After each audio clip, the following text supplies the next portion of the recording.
I'm the host for these 12 consecutive Wednesday webinars that are being offered to you by Better Way Workshops and Webinars, which is a division of Presentation Excellence Group.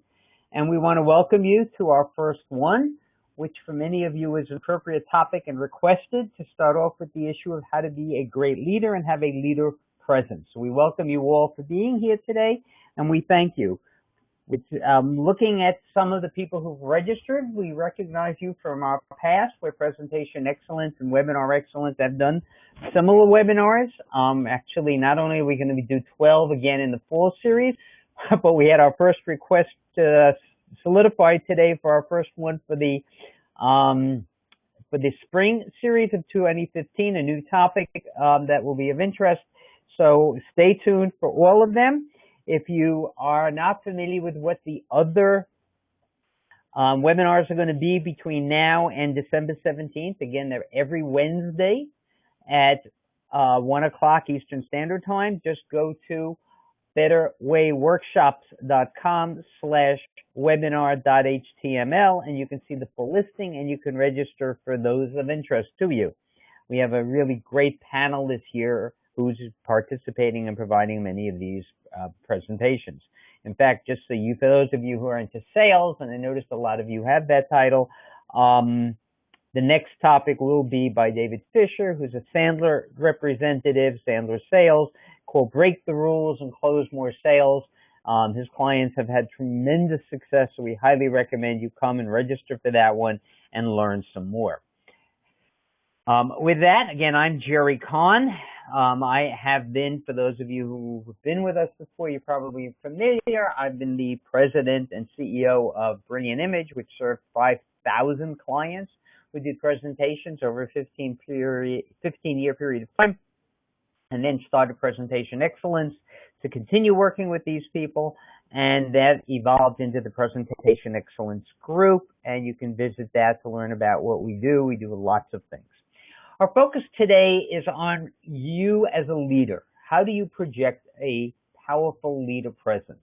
It's the thing that I singularly find many of the leaders I work with as clients, especially those who are part of the Vistage International Group, which is 18,000 CEOs. We have Vistage New York, and we work with a number of them and trusted advisors, where they want to have, as they call it, the gravitas, so that when they're in presence with other people, people understand what they stand for and have the respect and dignity of listening and gaining, and that's what you're trying to do. So that's what we're going to try to do with you and try to give you some really good tips to help you out. And I thank you, Susan. Hopefully my sound is better now. So let's get started, what I'm going to focus in on today. I always try to provide you with an outline and recommended that obviously to all of our other speakers. What is a leader presence? We'll give you a definition. What are the attributes? We kind of know it. You know, it's like pornography. We know it when we see it, the Supreme Court said. But I think it's more important really identifying, because we want to project it, so we need to know what we have. We'll talk about how you project it. And then we're going to talk about some of the great role models that are out there that we can learn from. And that's the wonderful part about, I think, this series. We're talking about things you can learn in your everyday life. And the reason, in many ways, wanting to learn from each other, but also positioning themselves as being recognized as a leader, and as we'll talk about in 2 weeks when I do a program on thought leadership, being a thought leader possibly in their area, how do they do it? How do they stand out with all the other leaders? Because that's really the challenge. Not how do you stand out within your company where you're already the top person, but how do you stand out in front of other people? So let's give a definition. One of the ones that I prefer and I use a lot is the concept that a leader presence is an ability to influence others.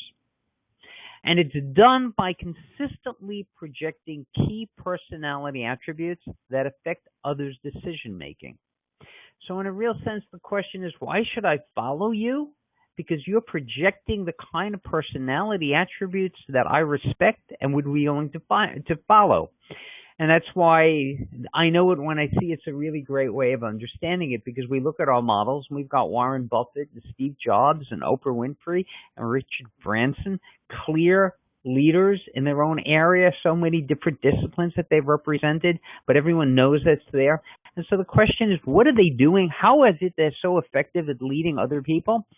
And here are the really important 7 attributes that we think are critical, and we'll talk about them again later. One is to be authentic. To thine own self be true, Shakespeare said, and we think that's really the right answer.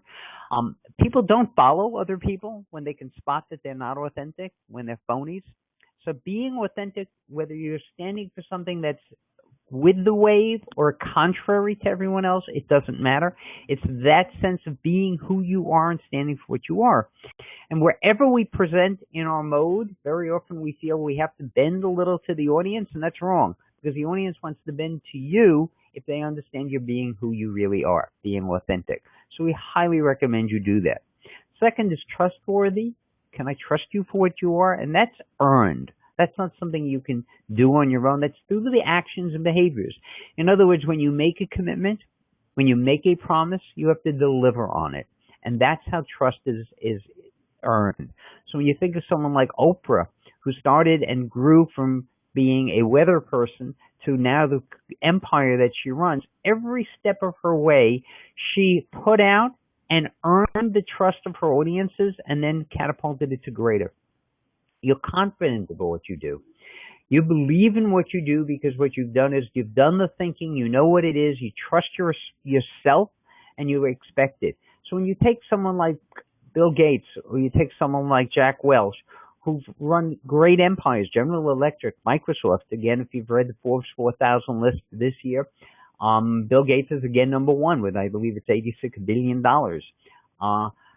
They're confident of what they do because they watch what they do, they monitor their own behavior, and what they do is they take steps that work and believe in themselves. This efficacy, self-efficacy, believing in your own capabilities to do something is the key to confidence. They're engaging. That's critical for leader presence because you want other people to follow you, which means you want them paying attention. So you have to be engaging.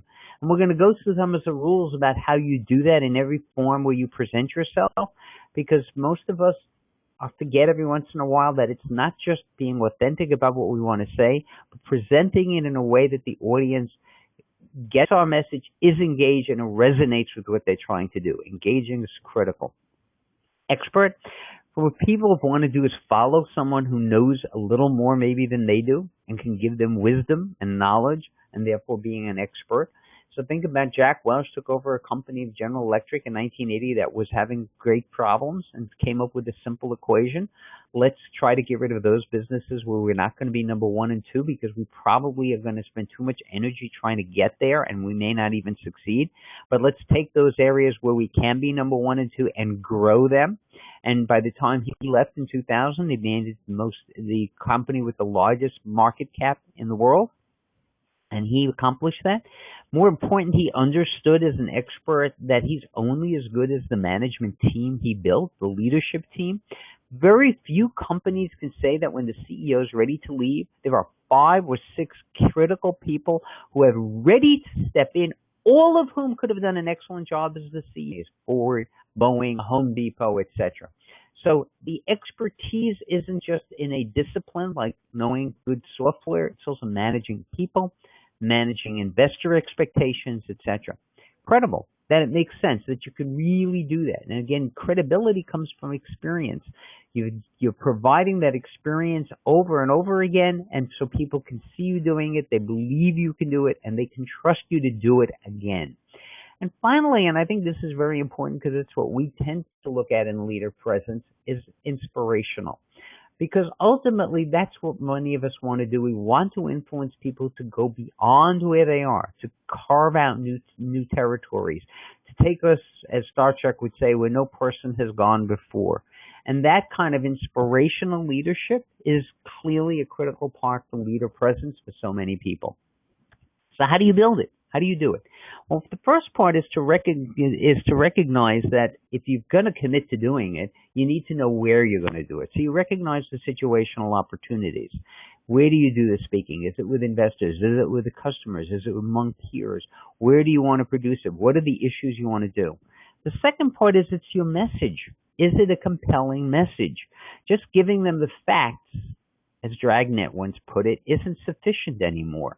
It has to be a compelling message because we have to break through so much clutter that's out there. And then you need to deliver it powerfully, and that goes to the leader presence concept, that you're delivering it with power, with persuasiveness, and making it not just a compelling message, but one that shows your passion for it and your willingness to stand by it so that people believe in you, they're inspired by you, and they trust you. That's what power in delivery is. And then you need to project it. Make sure that the audience is getting it. And again, that goes back to situational opportunities. Where are you so that they can listen to you and have a reason to follow you? And that's really the critical part for doing it.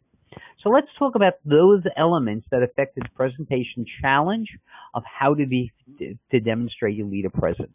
Well, first thing is you need to understand, if you're committed to it, what are the forms that are relevant to you? They're not all as equally relevant, and you need to understand it.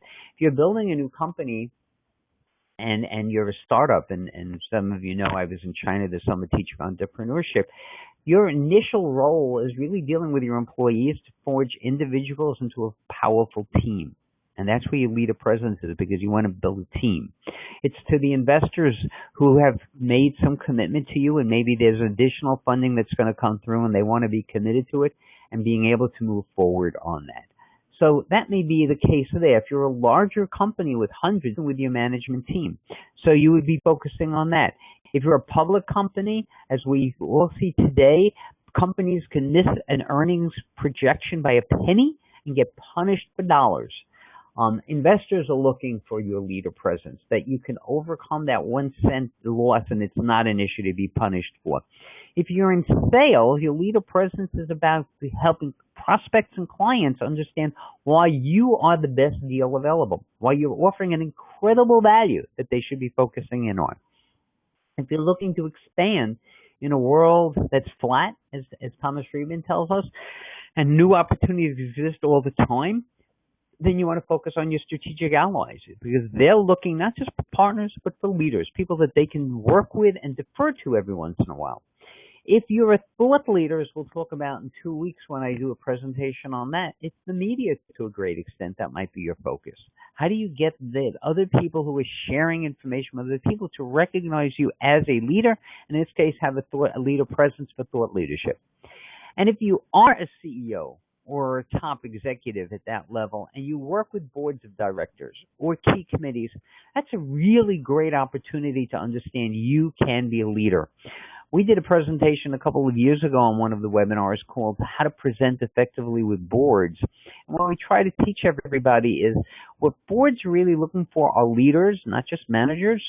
And they're doing that by having people who now come back and tell them what they already know and just verify that everything's fine, but actually take them to new horizons. And so again, it's the message that's very important that demonstrates to them you are a leader. So whenever you make a presentation, you need to answer a very clear question. And that is, what is the goal of the presentation? Is it to educate or empower your people? Is it to inspire people? Is it to motivate people through inspiration? Is it to engage them and activate them to do something? Think of a board. You want to make a new strategic decision. You want to launch a new division. You're trying to deal with the real problem of tax inversion, and how do you overcome it?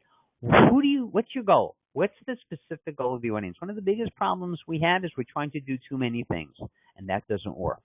What we need to do is focus in very clearly on what the audience needs to know at a given time. And then if we're going to present, recognize that it's not transactional, but it's usually relationship. Look at all those leaders that I pointed out to you before. Warren Buffett, Oprah Winfrey, Steve Jobs, Richard Branson, and the ones we'll talk about later. Each of them are building a brand, and the brand's built over time. It's a relationship they build. You know, we're going to talk about that in thought leadership because it's really very similar. Brands aren't something you own. It's something your consumers own. So Coca-Cola discovered that when it tried to change its basic Coke formula and introduced new Coke. And a week later had a revolution on its hand and came back with classic Coke because it needed to separate it out because the consumers didn't like it. So you're building a brand over time. It's a relationship you need to build, and you need to focus on that. And that allows you to create your presence, because each time you should be adding to it, both by showing trustworthiness is there, credibility is there, but also adding maybe new dimensions to it as well. So how do we do that? Well, it'd be nice and easy if I could. It would be nice if I said it was easy to do, but it isn't. Connecting today is harder than ever before. You know this. If you're in business or in life, you're watching attention spans are shrinking. We're competing constantly with 15 other events that take place. Time at meetings is declining. People don't have the time for it. They want to get it done as fast as possible. I'm in so many meetings where 3/4 of the attention is going to a mobile device instead of the speaker. And distractions come from everywhere, not just those mobile devices, but all the calendars and all the messages and everything else we're doing. In the old world, people would say, well, give me 1,000 words, 30 PowerPoint. People don't want it. They need a message very quickly because they want to be engaged and get it and then move on. And that's where the real battle is. And the real problem for many of us who want to have a leader presence is to understand that we have to get up and make a presentation, but that very often people's perception is, oh my God, this guy's going to speak or this woman's going to speak. Is it going to be worth paying attention to? Well, it was an interesting study done years ago with a large company vice presidents. It was actually broadcast on in page 1 of Wall Street Journal. What they found is 40% of all the people said that formal talks put them to sleep. 44% rate them as boring. Only 3% call them stimulating. So imagine that. Most of the speakers, most of the time, are making presentations where they're not projecting the kind of leader presence that they need, and they're boring people and putting them to sleep, which is not what you would expect Martin Luther King to do or Bill Gates to do, etc. So you need to understand that audience is setting up today increasingly high standards that you have to meet. And for many of us, when we've grown up, we had fear of public speaking. It's a single biggest issue with presentation excellence is training programs. People come in and they're afraid. And they're afraid because they've gone through terrible experiences. We kind of break the habit. You show them a new way of approaching it and build their confidence of it. But we've learned that by watching many people talk about this. And this was one of the most interesting books that was written on it. I'd rather die than give a speech by Mike Klepper. Because when I first heard that, I almost closed down Brilliant Image and said, well, if no one's going to speak, we have no market. Read the book. Good news is people would rather live. No one really wants to die, but imagine people would rather have a cavity filled than present.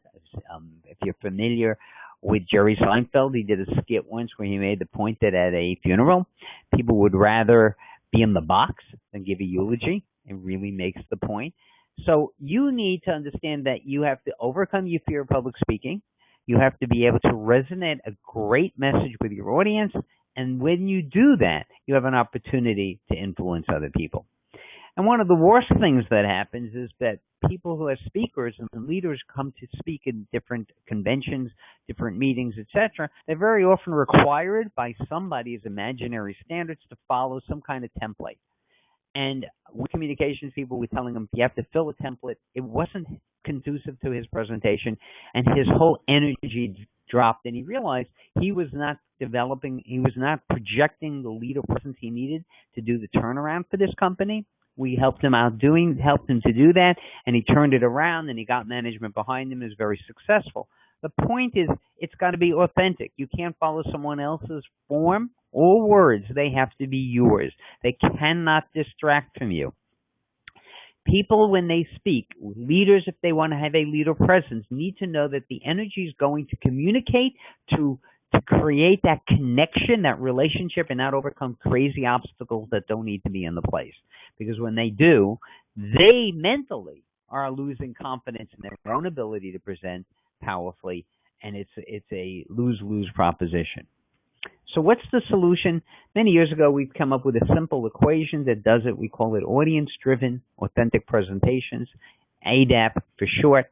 And that means focusing on what the audience needs, but always being true to yourself. And if you do that, you'll control your future, and that's probably the best way to predict it. So let's focus on just some key rules that are going to help you do that very effectively. The first is you need, as I said, focus on the goal. Every time you do a presentation, you need to understand that the goal actually shifts. We do a lot of sales training work for people who are sales leaders, and they will take the same presentation over and over again and just focus on slightly different slides in the first, second, third presentation. And what that does is it destroys their leadership presence, because what happens is if you're using the same thing, what you think you're skipping is for them boring. For the audience, it's boring. Each time you present, you have a different goal, and you need to have a different message and a different set of, if you're using visuals, to focus on it. So if you are out to educate people about the options, and then next time persuade them about why one particular tool you're offering is best, and then inspire them to make the commitment so that they can do it, and then energize and activate them to actually buy it. So 4 different messages, 4 different ways of presenting. And only if you deliver a concerted message that focuses on each one will you be perceived as a credible leader. To do that, in part, you need to structure how you present to guide decision making. It's not just the facts. It's really a logical system of understanding how people make decisions. People love to say that they make decisions based on logic. The fact of the matter is we don't. I'm an attorney, and when I was going to law school and getting my PhD in psychology, one of the things that struck me was something a judge said, Judge Jerome Frank, in the 30s. He made a comment that said, what I do is I look at the law and I use it to rationalize my answer. But if a lot of it's sometimes how I feel about the client and the situation when it's a gray area, and then I use the law to rationalize it. In other words, emotions guide us, and then we just justify it with logic. That's important to understand. So we do need to present compelling reasons, which are facts and figures, but if they're vague, it's going to be the emotion that's going to be important.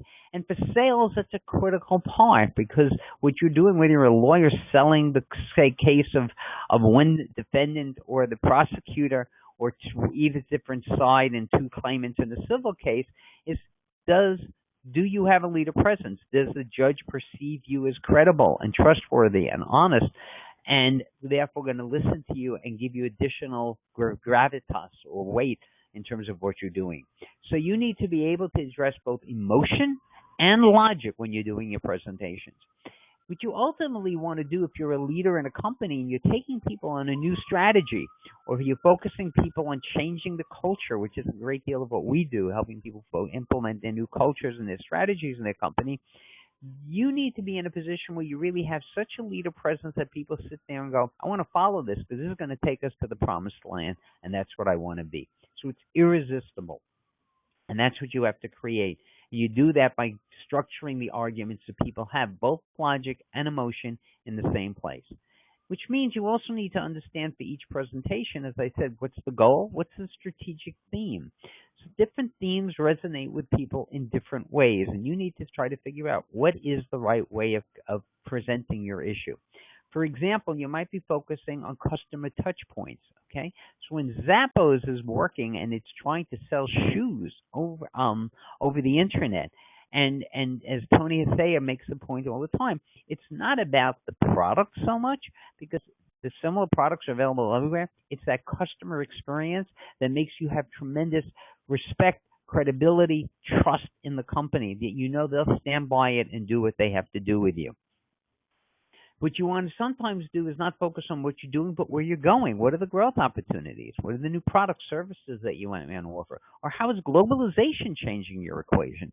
One of the reasons that I accepted this visiting professorship this summer in China on entrepreneurship is I teach at the City University of New York, and I deal with a whole section on different cultures and why so many large companies fail when they introduce new products and services in new countries, the first time, sometimes even the second or third time before they finally get it. And I wanted to experience the culture in China myself, and this was the great way to do it because I'm dealing with young people, and made a point of walking every day almost an hour to get to the school so I could walk down different streets and watch how the culture worked both ways. You might look at how you're going to do what you're going to do in terms of relationships. It may not be the product or service, but the relationships, strategic alliances you're going to have, especially if you're into globalization. It is the strategic alliances you have. Or what kind of alternatives you're implementing, what kind of talent you're going to be managing. So, for example, when we work with our companies, we not only deal with strategy and culture, but very often it goes into talent management, meaning next gen. What are the next generation of leaders? Who are they? How do we fast track them? How do we make sure they take on the new roles and of leadership in the company and develop the leader presence to help them move the company forward even faster than maybe the current generation of leaders has done? The goal is always where you want to take it. So maybe it's continuity and sustainability. How do we make sure, like Jack Welch did, that the company can continue by having a whole bench of 5 to 6 different great leaders ready to take over the company? And when you've done all this thinking and you know authentically what it is you want to say and how you want to say it and what's your goal, then you have to understand what's your audience like. Are they really ready to hear it now? Not everyone is ready to hear it now. You need to understand when it is and when it isn't. What's the best way to provide information? We have so many multimedia systems right now that we can use, in terms of communication. Webinars like I'm using right now to communicate to you have taken the place of me having to go to seminars or doing some of these smaller workshops with people that I've done. But clearly, large workshops work. Actually, through Better Way Workshops, we're going to be introducing a phenomenal new workshop in about 2 months. We just did the first draft on it yesterday on how to develop new strategic plans and cultures for companies who really want to move to the next level, especially in 2015. Concepts for your leader presence, how you'll make a difference. So a webinar is fine. And you need to know what impact does the setting have? How will it work? Sometimes doing it in a workshop will make a difference. Sometimes I do a lot of public speaking, and I always tell my speakers that I train, if you can do anything, avoid the lunch presentation, because after people have eaten, they're not really in the mood necessarily to listen, and they're tired. And so it's not a good time to present right after lunch. Then you need to use the psychology that we've learned that makes something compelling message. And that's using persuasion strategies. Many different ones that are available, some great psychologists. Robert Cialdini is one of them who's written about them, and there's over 50 of them. But the top 7 or 8 are these, and that's why I focus on social proof. When we do something, we justify it by looking at what other people do. Third-party credibility, references that we're always asking for. Consistency, we trust people who are consistent more often. But sometimes what we're looking for in somebody is something unique and different. So how does it contrast with what's out there? If you want something, you can ask for it, but the best way to get it is to give first, as Zig Ziglar would say. Anybody can get what they want as long as they give to the other person what they want first, and it's really the goal of reciprocity is there. If you're making an offer and you're willing to stand by it with a guarantee, which is a reverse risk, it's a wonderful way to do that. Abrahams talks about this all the time, about reverse risking, so that you're standing behind your product to make it work.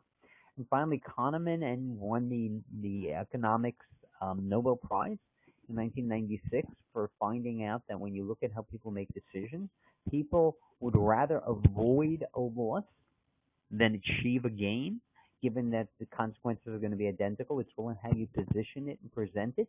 Part of a leader presence is to understand how you say what you say is going to make all the difference, and you need to be able to do it differently. So there's a whole science to it, and when we do our presentation training and work with our leaders, whether they're lawyers or doctors or business people, it doesn't matter. We focus on the same thing, what's going to work with them, for them and for their audience.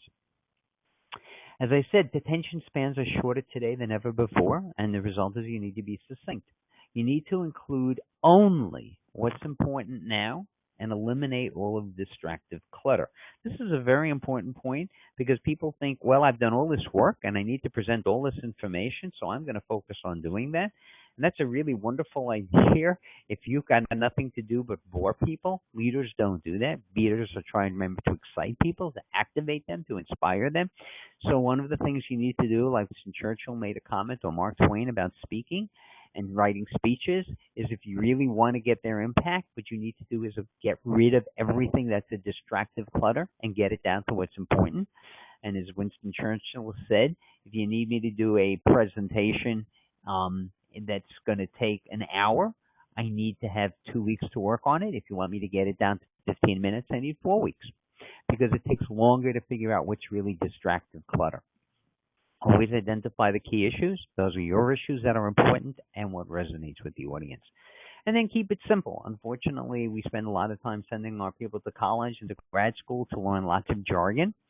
And what it comes down to is when you finish it, people don't understand it. They lose respect for you. What they're looking for is you to believe what you do. I was very lucky. I finished my law and psychology degree, and as I went through each of the training, people would look at me as I used all the jargon like I was a crazy person from the planet Mars. And when I got to Capitol Hill and worked on writing healthcare legislation, my congressperson said to me, just say it in your own words, Jerry. That's what they really want to hear. It's English. And since then, that's been the guiding light. Okay, get rid of the jargon, nothing unnecessary, focus on the essence, people get it, and they respect you for it. That's what a leader can do, make those interpretations.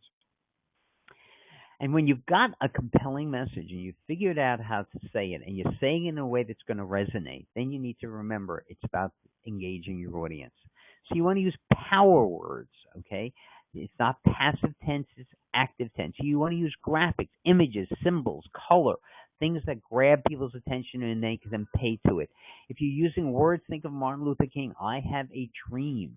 Okay, repeats it over and over again in a way that resonates with the audience. They get it. He talks about going to the mountaintop. He's creating visual metaphor, taking people's ideas and bringing them to the point where they're using both the left brain and the right brain, both the rational and the emotional, and making sure that both of them are in sync.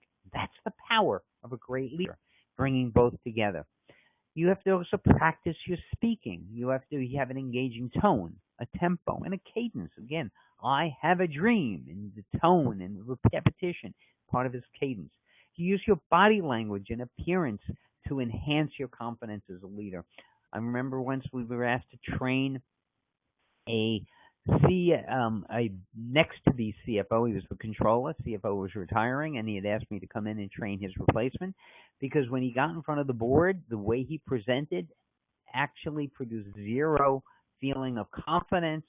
People would just look at him and just kind of ignore him and have no confidence in the numbers, whereas the CFO had that presence. And so we spent a lot of time helping him change the way his body language communicated confidence, how his language communicated the order in which he presented it, so there was an interest level that kept growing. And so when the new controller became the CFO, had a leader presence that provided the credibility and respect that was needed by the board of directors. Again, the goal is, if you're going to present, is to engage them in such a way as to inspire them so they want to follow you. That's the standard. Being authentic, therefore, is the absolute basics. It's got to be you. You can't be a phony about this. It comes through too clearly. Think about Winston Churchill, okay, who stood by his view of World War II and not doing like Neville Chamberlain did, saying, let's try to concede and let's try to negotiate and let's try to not follow through on a position that we, England, and in that point, the powers had against the Axis. He said, no, we have to fight against this. We cannot reconcile with the enemy. And he stood for it. And when Neville Chamberlain stood down, he came in and then he said, we will fight, we will fight, we will fight. It never ends. We will continue. We will win. We will win. He kept repeating the concept. He made people understand that it's the repetition that there is no giving up. We will fight till the end, and that's what England did, and he left them. And he developed it in his style, which was authentic, because people knew he had stood for this while he was in the minority, and now that he was a majority a party, he was going to stand for it. And he produced the kind of presence among the major leaders, England with France and America, and at that point, even Stalin, who was part of the group, fighting the Axis powers for the Allies. The reason I focus on enthusiasm is if you're authentic and you really believe in what you're saying, the audience gets it. And Brian Tracy says that selling is the transfer of enthusiasm, and I think it's a great concept to understand. That's what we have to do. That's where the passion comes in. We're always selling products, services, or ideas. Imagine, we're fighting a war where you're losing, and how do you make sure you win? That's the ultimate. Second part is you have to demonstrate your trustworthiness. Oprah is the best example of this kind of thing, how she's evolved over the years and little by little developed more and more trust, so she's built the whole empire that she has for Harpo. and all the magazines and all the shows and her own network right now. It's her message.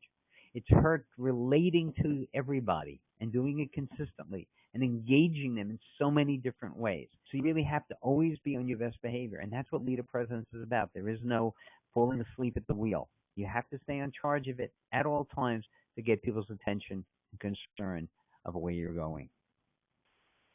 As a leader with a leader presence, you need to be a leader. You need to show your leadership. There's many elements to doing that. One is to be an expert. You need to know your material better than anyone else.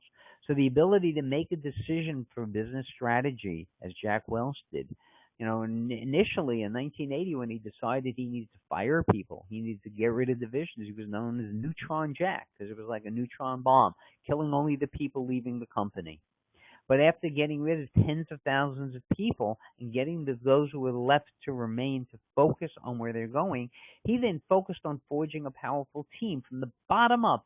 He focused on how do we increase everyone's alignment with the culture of this company, which is to be number 1 and 2, the values of the kind of people that we want to see, the leadership traits that we want to see from people. This is what he focused on. He built Croton-on-Hudson, which was a executive development leadership organization, to be able to train people and was one of the teachers. He made it happen. And now as he's left it, he started the Jack Welch Management Institute to do the same thing, helping leaders come.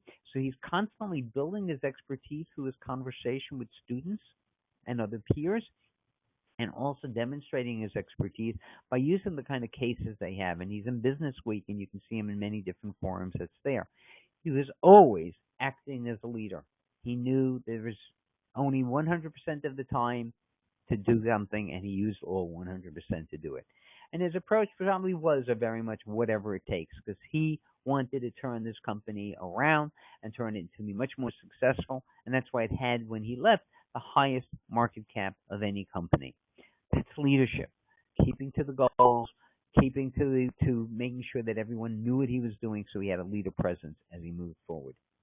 And the final part to this is to understand that ultimately in today's day and age, the 21st century, where everything is changing, we live in a VUCA world where it's volatile, uncertain, complex, and constantly accelerating where it's going and changing. Everyone's trying to figure out, where do we go? What do we do? How do we change what we're trying to do?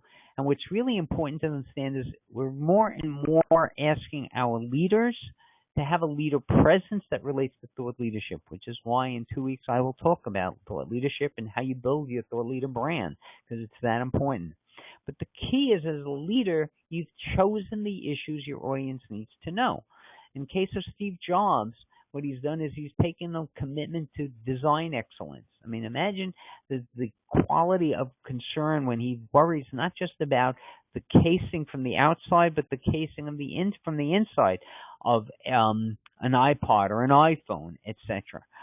His concept of building a unitary holistic system, such as the iMac, was his first breakthrough. And then creating an ecosystem, which we have now, where with the iCloud and iPhones and iPods and all of the new things that are coming out, and iTunes, all being part of a system, it's actually the leader presence says you can follow me through the activities we're actually doing. And that's really the critical part here. And then it's leadership, taking a firm hand in doing that. If you read his biography, it's not always flattering. He's not always a soft, nice, easy guy as a leader. But what he has always been is one who's demanded the highest standards of everyone, including himself. And that's really, I think, why he's had a leader presence, is because he's taken people to a different thought level and held those standards for himself and for other people. And one of the messages I want to leave you with him that I've always found interesting is his concept of what is focus. It means saying no to the 100 other good ideas that there are. This is very important because he took pride in saying no. When he took over the company in 1996, which is almost going bankrupt, his critical role was just cutting out multiple versions of products and products that weren't really going anywhere and bringing it down to the core issues and then waiting for the next big thing, and that was his approach. And that happened in the year 2000 when he suddenly started putting together the entire, what I call Mac, iWorld, iPod, iPhone, everything, iTunes world. That was it. But he had to first say no to a lot of ideas. And that's very hard because for most leaders, they know they need to do it, but want to work with many different constituencies and not run into fights and problems with it. But you need to. Leader presence is staking your position and believing in it and having people follow you, even knowing that you're trading off other things for it. In the program I was mentioning before, the new workshop we're designing, we're starting off with something called the Competing Values Framework, recognizing how many competing values there are in an organization and how you have to choose between them to be able to make the difference, and that's really the critical part of what needs to be done. So your goal today was to figure out how can you project a powerful leader presence. So let's go back to the key parts that we've tried to cover today. The first is you need to commit to developing a leader. It's a commitment. I'm going to do what it takes. I'm going to make the trade-offs in my life, in my time, in what I say and what I do so that I can do it. You need to know what your goal is. Okay, what's the attributes that you need to project? Is it going to be leadership, thought leadership? Is it credibility? Is it trustworthiness? What's the most important thing in your business? Because it's really very different. Think of Richard Branson and think of Steve Jobs. Two different people, very different approaches to what they did. One saying life is to be enjoyed and figuring out ways of empowering people to do it. One is life is a challenge to build new routes, new ways of doing things, new ways of thinking, and taking a hard line because you're focusing people on a discipline they never had before. Building new types of products and services. So what you need to do is ask the question, am I really following the ADAP principles? Again, am I audience driven, knowing what the audience is ready to accept now, knowing I am going to make an authentic presentation. I'm going to be who I am. I'm focused on my goals. I'm going to be consistent with my values and be able to present them, but in a way in which the audience can understand and appreciate what I'm giving them. That's the critical part of ADAP. And that's critical for every kind of presentation you're doing, whether it's in-house or to a larger audience, or even just introducing yourself at a party. It's knowing that you want to always be authentic, presenting yourself around the goals that you've set for yourself, and then resonating with the audience by being audience-driven. So to do that, you need to develop the presentation skills, which is a real self-identity question about you, who you are, what you value, what you want to accomplish, and learning how to then deal with the situation in which you present yourself. So I'm very often run into people who have a leader presence they're working on in terms of expertise, in terms of thought leadership, but they're still not comfortable speaking to other people. So we work on that and vice versa. It's different qualities that have to be brought together for your total set of presentation skills. The second part is you need to practice. Because when you first come up with it, you're trying. And over time, rehearsals really make a difference because they polish your capability of doing what you're trying to produce. And you need to build your confidence in yourself. People have to be confident in following you, so you need to produce it that way. And you do that by using feedback to determine what's working and what's not working.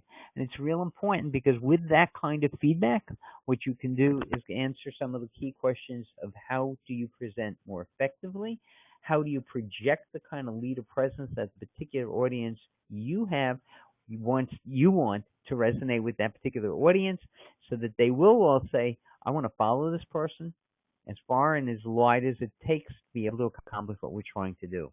That's what great leaders do. Great leaders cannot lead from behind. It's a contradiction in terms.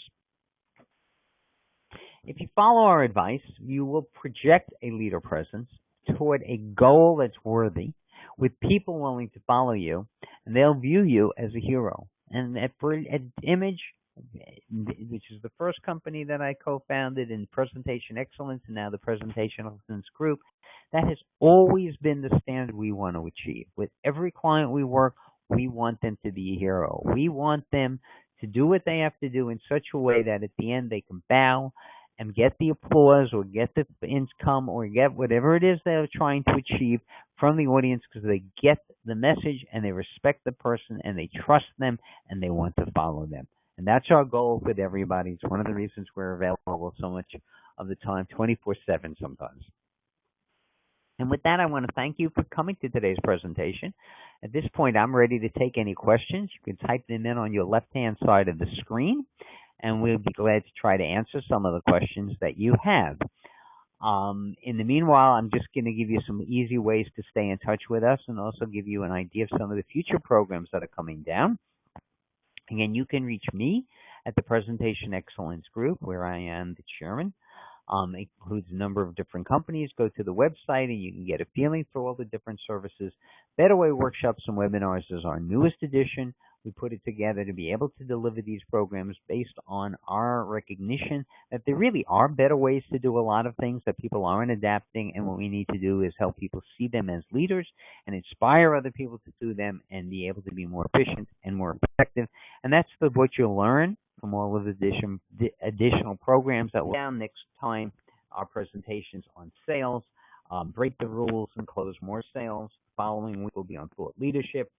Then we're going to talk about digital strategy, something we're all involved with right now, with a special digital strategist who's an expert on it. We're going to talk about even something personal this time, the anti-aging life for busy professionals. For those of you who are concerned about yourselves as leaders and as people, it's a great topic to do. We're very, very lucky to have Vicki presenting this one. We're going to talk about success, which requires the right strategy, culture, and leadership, and how does the company really focus on all of them. We're going to talk about a brand's life cycle, because life cycles really do affect brands, both the products, services, and people, thought leaders especially. For those of you concerned with cloud computing, which increasingly we're all turning to, how do you use it to increase your effectiveness and enhance your life? Danny's going to talk to us about that, a great topic. We're going to talk about a very cost-effective way of helping your company grow, recruit all the right people that you'd want to have for your company possibly, and give back to the community all at the same time through a concept we call mentoring internships. We'll then focus on the strategies that companies can use, which we call commanding strategies that allow you to dominate the competition and how you can choose them to help your company become more effective. We're going to talk about innovation and creativity and how you lead an innovative organization, a major concern, obviously, for Presentation Excellence Group. That's where Better Way Workshops first came from, innovations. And finally, for those of you who are trying to cultivate next-gen leaders, we'll talk about that and end at that point. And with that, I'm going to end today's session. I want to thank you all for attending. I hope you got a lot out of this. And we look forward to seeing you, next Wednesday, same time. Try to come in at 1 o'clock on time, and we'll be able to handle it. And as we said, you can ask any questions. This time, not too many questions came in, and so we'll answer some of them privately. Again, I can see some of the people said they want to just email it to me, and we'll talk about them offline, and I'm glad to talk to you about them offline. So wishing you all excellent leader presences that get you what you want and help your audiences achieve what they want. Thank you for attending.